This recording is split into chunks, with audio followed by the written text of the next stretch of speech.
অহনা,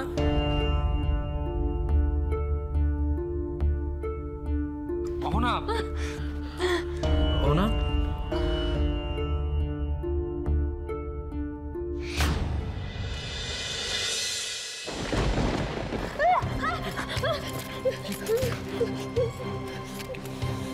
কি হয়েছে? ভয় পাবেন না বৌদিমণি, আমি এ বাড়ির কেয়ারটেকার লক্ষণ। ও আমি আমি আসলে এত ভয় পেয়ে গেছিলাম। আচ্ছা, এখানে এত অন্ধকার কেন? লোডশেডিং হয়েছে? বিকেলবেলা ঝড়ে একটা গাছ পড়ে তার ছিঁড়ে গেছে, মনে হয় আজকে আর কারেন্ট আসবে না। সে কি করলো লক্ষণ কাকা? আমাদের সারা রাতেই লণ্ঠনের আলো থাকতে হবে নাকি? আমাকে ক্ষমা করবেন ছোটবাবু, আমি চেষ্টা করছি যাতে আপনাদের কোনো অসুবিধা না হয়। বলছো? আচ্ছা শোনো লক্ষণ কাকা, বলছি যা করবার তাড়াতাড়ি করো। তুমি তো দেখছোই ও কেমন ভীতু, আর অন্ধকারে খুব ভয় পায়। তুমি একটু দেখো প্লিজ। আপনারা তো এলেন প্রায় 10 বছর বাদে। আমাদের এই বিক্রমনগর জায়গাটা না শহর থেকে একটু দূরে, চারপাশটা জঙ্গল, বসতি প্রায় নেই বললেই চলে।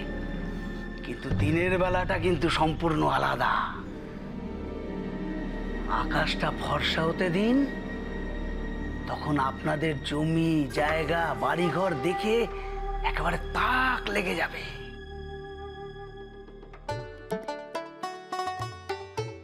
আসলে বড়বাবু না অনেক শখ করে আপনার জন্যে এই বাড়ি শুদ্ধ জমিটা কিনেছিলেন।